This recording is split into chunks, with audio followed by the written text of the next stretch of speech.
Now, it is difficult to stay consistent and keep winning at the highest level. But you only have to ask Australia, who with this under-19 title triumph over the weekend, have now stamped their class at the biggest stage, thrice over in the last 1 year alone. The World Test Championship final first, the ODI World Cup, the heartbreaking one for India, of course, and now this, the under-19 title. 3 different teams, 3 different formats, different conditions, but the same result. Seeing the despondent young Indian faces at the under-19 World Cup final, I got immediately reminded of the Indian women too, losing in the final of the T20 World Cup in Australia just some years ago. The loss was just as bitter as the euphoria of them making it so far, and missing out by the smallest of margins. But I can't say that about this loss at the under-19 World Cup though. Australia completely destroyed their opponents in the last 1 year. Whether it was the senior side, led by the much-experienced Rohit Sharma, or the junior one captained by Uday Saharan, India's power-packed batting lineup imploded in the big final and it became a one-sided encounter. After the youngsters failed to deliver under pressure, another common thread running through the 3 finals is the manner in which the Aussies played, and the dominance is not just restricted to men's cricket. The women in yellow recently beat India in the 2022 Commonwealth Games final too. All of this is not just sheer coincidence. They are big match players. Not to say the road to the final is irrelevant. You have to perform throughout to get to the final frontier. But the Aussies know how to pace themselves, keep the energy, the momentum, and that level of cricket on till they explode in the final. It's not just magic. There's work and an efficient system that ensures this. No matter what position they end up being in, they manage to wriggle out and get over the finish line. In the 2023 ODI World Cup, for instance, Aussies lost their first 2 games. Many even counted them out of the title contention. But they did the unthinkable, won their next 8 to clinch the World Cup title. And it isn't a phenomena that is recent.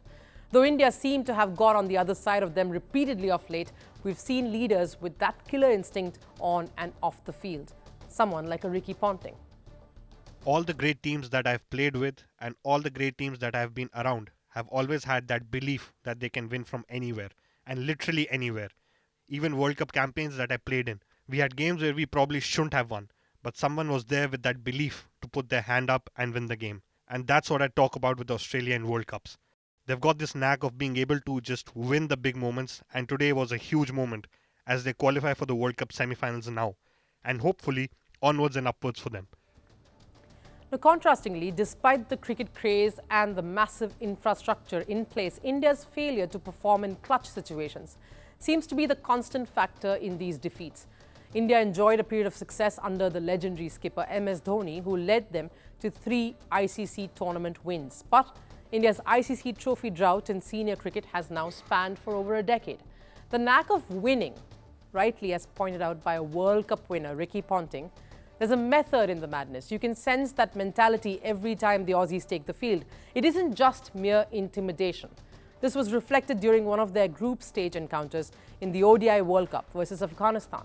Batting first, Afghanistan had piled on 291 for 5 and at one point had reduced Australia in response to 91 for 7. It was then that Glenn Maxwell took over and, despite cramping severely, went on to do something magical. He collapsed to the ground multiple times and could only power walk his way through the singles, but so dominant was his batting that his partner in the middle, Pat Cummins, the skipper, only needed to score 12 runs. Maxwell scored 201.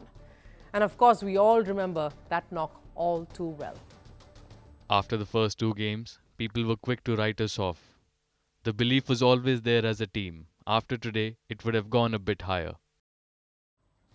We talk about that moment which gets the entire team together. Something similar, in fact, inspired the Australian under-19 side during their semi-final clash against Pakistan. An inspiring spell from Tom Straker pushed the Aussies. Straker, in fact, picked up 6 wickets and etched his name in the history books. He broke South African Kagiso Rabada's 10-year-old record of best bowling figures. Australia managed to win the semi-final by 1 wicket.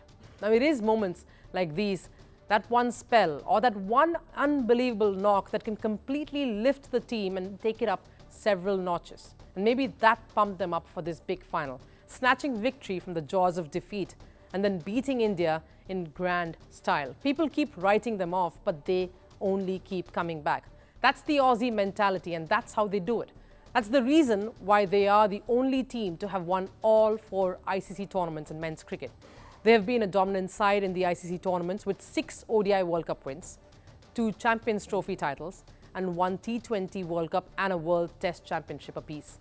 They now have added a 4th Under-19 World Cup glory to their name. There is none to match the women either. They have been the most successful side in ICC events. They've won the ODI World Cup on 7 occasions and are the most successful side, clearly. In addition to that, they have won the T20 World Cup on 6 instances. They have power-packed performers who can dominate any attack. Irrespective of the format, irrespective of the tournament, Australia's dominance is unmatched. It's their belief that sets them apart. Their success over India in the recent ICC tournaments is because of that strong mentality. Someone who has been a part of this setup says it himself. But yeah, generally Australian teams are very passionate about playing for Australia. Like most countries, prepare very well for every single game. Very competitive teams. You know, we love to win. You know, that's part of our sort of DNA. And then yeah, just sort of always seem to have a great camaraderie around the group as well. Everyone seems to get on really well and are moving in the same direction. So I certainly see a lot of those traits in this current team as well.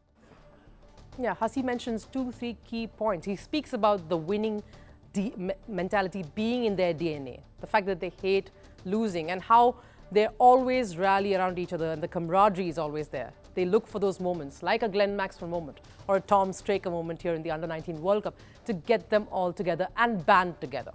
For Australians, pressure motivates them to do better. For India, maybe the moment is becoming bigger than the opposition or their own skills. 3 final losses against the same opposition in less than a year. It's not just about the skill anymore. The mental conditioning seems to be an important factor. Recently, in an interview that I had done with one of the coaches of the Indian cricket team, he said that MS Dhoni's speech in the Indian dressing room during a bilateral series against Australia was an eye-opener. He says MS Dhoni had told the side that one way to get the better of Australia is to play on their ego, get under their skin. Because at that level, it's not just about the talent outweighing talent. 2 finalists means both have got their bases, their super skills and talent in place. It's something more, that mental edge that can take the team across the line. That's what Australia seems to have ton of and is making quite the habit of. From impeachments to inaugurations, if it's a political story, we are on the scene.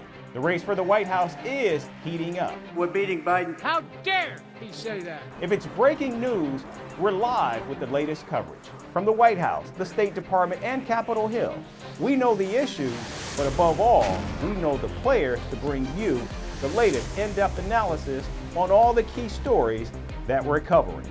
I'm Eric Ham. Join me from Washington here on Firstpost America.